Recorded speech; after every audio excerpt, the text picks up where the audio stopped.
Welcome Welcome to Modern Mind, Ancient Book, where we together explore one of the most important books in human history. Nick, welcome to another Modern Mind, Ancient Book. Very glad to be here. Today, we are going to be talking about another work of Shlomo or Solomon. I'm like 99% sure that's a Pokemon. Every time you say his name. It's Shlomo? Yeah. Yeah.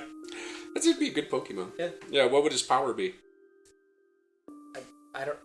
I almost said something that I don't want to say, so we're just gonna go. Wisdom? Yeah. I don't know. Wisdom. Yeah, no, that would be good.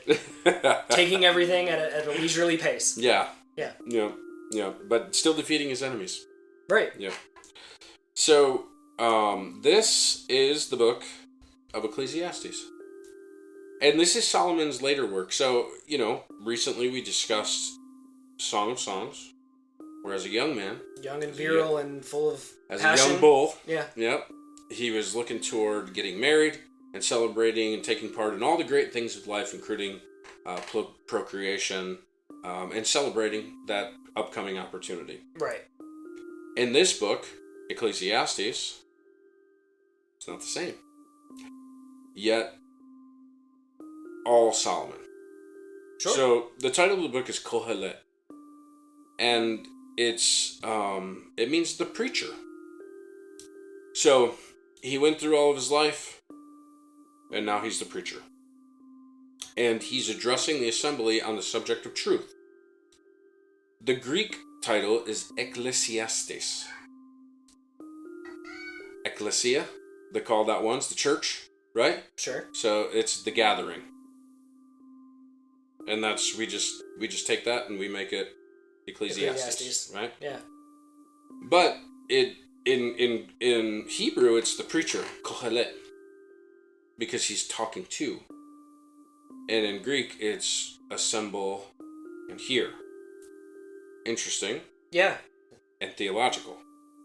So, when it was written by the Kohelet, the preacher, to Israel. When it was translated from Hebrew to Greek, it was translated for the people to gather and hear. Right. So they changed it to the purpose rather than the messenger. Yep, that's right. Interesting side note on that. So, the author of Ecclesiastes identifies himself as the Kohelet, or the preacher. It's in chapter 1, verses 1 and 2, and 12, 7 and 27, 12, 8 through 10. The Hebrew text includes the definite article, which means it's a title, the preacher. The author also identifies himself as the son of David, king in Jerusalem, chapter 1, verse 1. He also designates himself as king over Israel, chapter 1, verse 12. And so, Solomon was the only one to fit the qualification over right. all of Israel. Yes, only son of David to be in that function, in that role. Yep. Yeah. In the autobiographical section, chapter 1, verses 12 through 18, he says, "Behold, I have magnified and increased wisdom more than all who were over Jerusalem before me, and my mind has observed a wealth of wisdom and knowledge." The writing style is very similar to the Proverbs of Solomon. And with these facts, it points to Solomon as the author. The date of this is all of his reign. So 971 to 931. If you remember, Song of Songs was 960? 59 to 60? Yeah. Yep. So over the course of his life, approximately 11 years after his reign, he was getting married and super excited. Yep. And by the time 931 rolls around, he's kind of like, vanity of vanities. Yep. It's all nothing. Yep. And there's a lot of reasons for that, right? So, it gives indication that he's advanced and that he's heading toward death in this book. Right. And it gets weird because of that. And it does. It's wise, useful, Sure. Yep. But not what you'd expect, especially because of our understanding of the preacher. Yeah. If some preacher told you a lot of the things from this book, you'd find another church. Yeah, this sort of is another odd addition to the Bible in terms of its contents, I guess. Yeah. But it's a wisdom writing, right? Right, you can absolutely see some continuity in there. It's not so out of place that it's removed from... Well, it's very theological. Right, but yes, but the tone of it is a bit different than... It's a little ranty. Yeah. Yeah. But the thing is, and this is kind of the coolest part, I guess, of having these books included in the Bible, is that you get this snapshot of a great man and what he believed and went through over the course of his life in a time of peace. So this isn't about conquering or being conquered or rulership or dealing with people or judging or sin or any of the myriad of things that the other books are about. Right. This is about the continuity of thought in a man who experienced peace. And over the course of a long time. Time.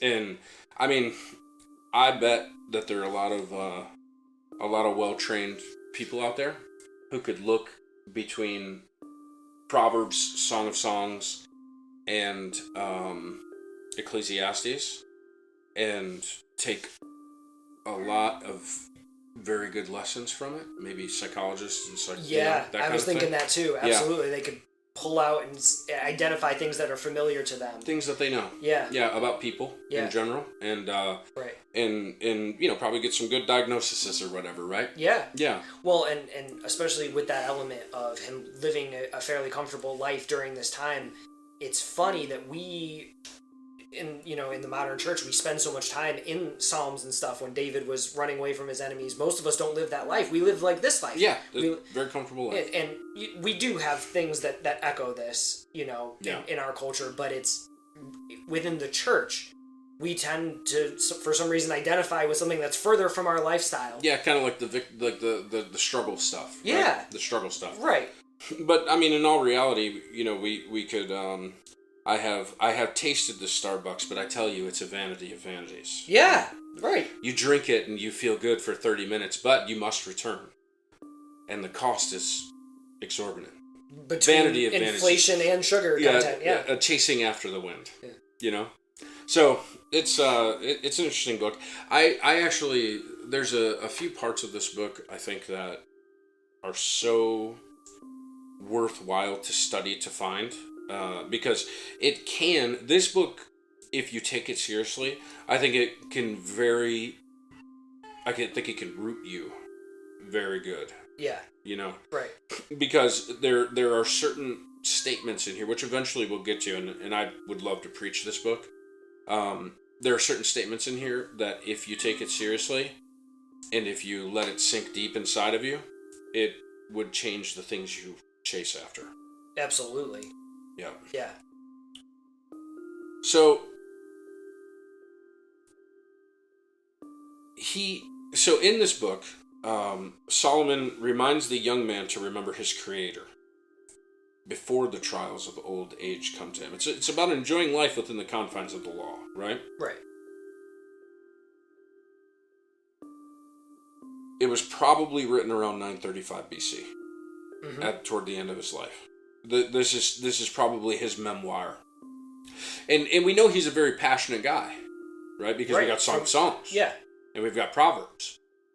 So Song of Songs was his, his young buck years. Yep. Proverbs were his ruling from the throne, his first 11 years, right? Because it precedes Song of Songs. And then this is right at the end of his life when he says, wow, all these things I've had and done, none of it was worth anything, only God. That is such a sobering statement. Yeah. Yeah, this book I think could be preached very good. Yeah. In the right context. And it would change people's lives. Yeah. So the first recipients were the Israelites living during the transitional time from the united to the divided monarchy. Solomon, at the end of his life, his kingdom split. Everything that he had, everything that he had built, all of the excesses that he had taken part in had caused problems. Mm-hmm. And the nations around him began to also have some problems. The foundation under Solomon was beginning to crack. There was idolatry, immorality, corruption, and civil war that was widening, to the point that the nation was ready to split apart. The social and political conditions were beginning to reflect a breakup in society as oppression, injustice, a corrupt government, and spiritual apostasy impacted the covenant nation of Israel. And what does it say? Strong men bring good times, yep, and weak men bring bad times. Right.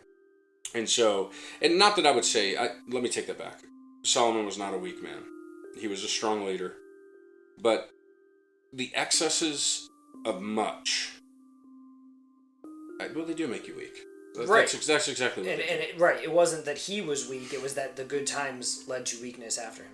In great weakness, a broken sort of weakness, the kind of thing that allows for things that if you were struggling, you never would allow to take place in your life personally. Right. Which is exactly what this book is about. Mm-hmm. He's like, well, I had the horses. I shouldn't have. I should have just served God. I had, and that's the great thing about this book, and that's why I say it's such a rock. I mean, honestly, this is like an anchor book. Yeah. If ever a man or a woman is struggling and they want to begin to look away from the world and toward the Creator, this is the book. The problem is you got to understand what the law means. Yeah. And you have to be serious about looking toward the Creator, because if you neglect that portion, this book becomes very it doesn't depressing. mean very much. It does though. It still means something, because it's everything else that I've had and had in excess is worthless, but for God. Yeah. And if you miss that second part, it's just depression. Even when, and I was thinking of you when I was reading through this summary, and it was saying, like, here he is beginning the book by saying, I have accumulated more wisdom than anyone else, and then later on it was a burden. Yeah. It was terrible the whole time I was doing it, and it's like, how could that be? Because and of course there's still this element of poetry, and he's in a certain mental state when he's writing this. Doesn't make it untrue. Just means that in the same way that in the Psalms there were one moment I'm rejoicing, the next moment I'm in despair. All of these things, and they were so great at the time, and I wanted to accumulate them. Now, nothing but God. And yet, enjoy your life within the confines of the law. Confines of the law. Yeah. And that's the rooting factor. I mean, and that's the verse, I guess, that over the course of the last really 18 years or so since I did the Bible college thing and just started really meditating on the Word, that statement has never left me. The problem is I realized I had to learn within the confines of the law. That's the hard part, isn't it? Well, I didn't even know what the law meant. Right. So the only thing I knew is that that was a Jewish thing in the Old Testament. But that's really not true, actually. It's the Bible. It's a Bible thing. And it's in the Bible. So I think that the law is very much worth studying. Now, whether or not you want to practice it to the degree that it's written is a choice, because great is he who teaches and practices it in the kingdom, as Jesus said, and you'll still be in the kingdom, just not great if you don't, he also said. And so I don't see the law as something that's outdated, broken, different. I just think it takes a while to understand. Right. And I think that this book clearly will, in the right person, who's contemplative enough and who cares enough and really wants to find out but God what that means, I think they will go back and figure out what the law means. Right. And if you do understand it properly, it isn't a burden the way that it seems. Oh, it's not even remotely a burden. It has prospered my family more than anything else I've ever done. Right. Because you understand it. Yeah. It's this is the sort of stuff though that I think turns people off if they don't understand, because they can understand something conceptually, like, you know, Jesus, he sacrificed for your sins, and it's even if they never heard that before, they can wrap their heads around it. The law will enhance your life and your family tremendously, yeah. And they go, what? Yeah. All of these, you know, yeah. So it's foreign, but it's so worth it. Yes, it's not foreign though. And that's the weird thing about it, is the law's actually innate. It's enjoy your life. It's eat, drink, be merry. Right. According to God's law. Right? Yes. And the thing is every person actually knows what it is. No, we do, but it's when you steal and you feel bad. That's God's law. Absolutely. But we have suppressed it so much in society and stuff that we give it like a negative connotation. Yeah, we do. Yeah, we say that's the old Bible. It's not really us. Right. You know? And the truth is yeah, it's hard to read. It's a little bit difficult. Let's get back on task here. So Ecclesiastes. Let's go back to Ecclesiastes. Argument. Solomon counsels the godly person to enjoy life as a gift from the Lord, from Yahweh, in the fear of God, who is good and sovereign, in light of the apparent futility of existence. And that was that difficulty that right. He was saying that he would go through. Right. So, you know, according to the rabbis,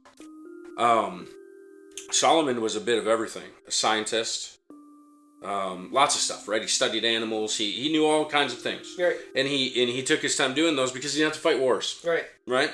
And so while he was doing all of these things and he was gaining great knowledge, he was also stressing and experiencing difficulty, and also being aware of the nature of people and the difficulties that you face, because he was a very deep thinker. Mm-hmm. I'm often convinced that those who think deepest are the most unhappy people. Oh, absolutely. Yeah. The more you understand the way the human nature and the way the world works, the less optimistic you can even be. It becomes difficult to be positive. Yeah. Even about future events. Because you could, for instance, have some great upcoming thing, but have enough experience that you have gathered because you've thought about after effects of things. Right. Right?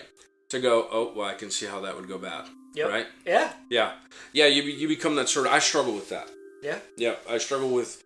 I'm 44 now. I kind of struggle with being excited about things because I think too much. Right. Yeah. And like you said, your experience, you know, just shapes all that thing. I grew up around, like, you know, don't tell anybody your business. Even if it's good news, they'll find a way to ruin it. For real. We're so pessimistic.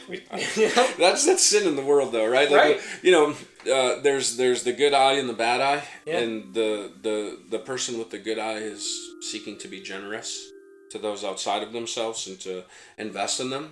And the people with the bad eye are people who want to get what they can gather for their own benefit. Mm-hmm.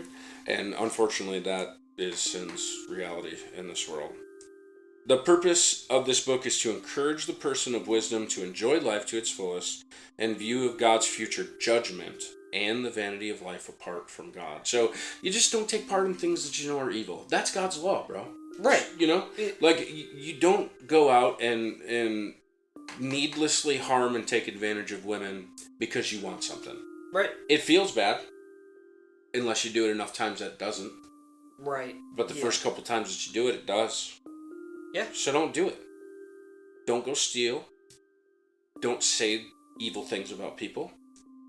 Don't take advantage of people who just don't, for instance, maybe have the faculties to deal with what you're presenting them, right? In business, don't take advantage of people. Right. Don't be harmful. Love your neighbor as yourself. That's a good one. Where'd you come up with that? Yeah, that's it. Yeah. God's law, oh, right? Yeah. And then love the Lord your God with all your heart, soul, mind, and strength. And what that means is meditating on the word and focusing on it. And that's what Solomon's saying. He's saying, look, enjoy your life. Drink wine. Eat bread. Get married. Take care of animals. Build wealth. Do all the things that are important in this world. Do them all. Raise your children up. But do it by applying God in all things that you do, meditating on the word in the confines of the law. That's how you find out what the law means, is by reading it and thinking about it. Yeah. And that's the only way. reading commentaries, all that stuff is really important, but if you only did it once, you didn't learn anything. It's got to be 10, 20, 30, 40, 50 years long, constantly thinking about it. And what you find is that law will begin to change the outcomes in your life because you begin to take actions based on what you know is pleasing to God in the law. And that's how it's greatly prospered my family. Right. Because 20 years later, I take different actions. Right. Actions that were often contrary to what I thought was right. Because God knows it's right. Right. Yeah. And it builds with the generations too. I hope it does. That's my one goal. That's the most important thing that I can offer this world. Yeah. Yep. The key verse for this is Ecclesiastes chapter 12, verses 13 to 14. Be warned, my son, of anything in addition to them. Of making many books there is no end. Of much study wearies the body. Now all has been heard. Here is the conclusion of the matter. Fear God and keep his commandments, for this is the whole duty of a man. And Solomon's interesting, because what did he have? Everything. Yeah. Right? There is in Solomon's reign, there's nothing lacking. Right. He had all of the finest things. So for me, that would be like the coolest motorcycle, the sweetest rifles, the most beautiful house, you name it. I've got a whole room full of instruments that we could just come in and play and record on, recording studio right in the corner. I'd love all that stuff. I'd have rooms just full of things. Indoor pools, Yeah. In his case, 140 wives, right? Any color, make, model, he had it all. And the thing is did that satisfy him? At first. Sure. But the more he thought about it, the more he experienced it, being the ruler of a nation, is that exciting and amazing and having that much power? Sure. Is it fraught with difficulty? Unimaginable difficulty. Yeah. But to lead such an unbelievable life and get to essentially the end, close to it, and right, this is the conclusion of the matter. Yeah. Fear God and keep his commandments. That's the only thing that a man really has to do. That means anything. Right, that actually means anything from Solomon of all people. Yeah. Who could have written to the readers about anything to come to that conclusion. Man, doesn't that just flip on its head everything that we think is important? Thanks for joining me. My pleasure. Thank you for joining us for Modern Mind, Ancient Book. We hope that the time spent with us was valuable for you. It certainly was for us. Like Isabella said, please come back soon.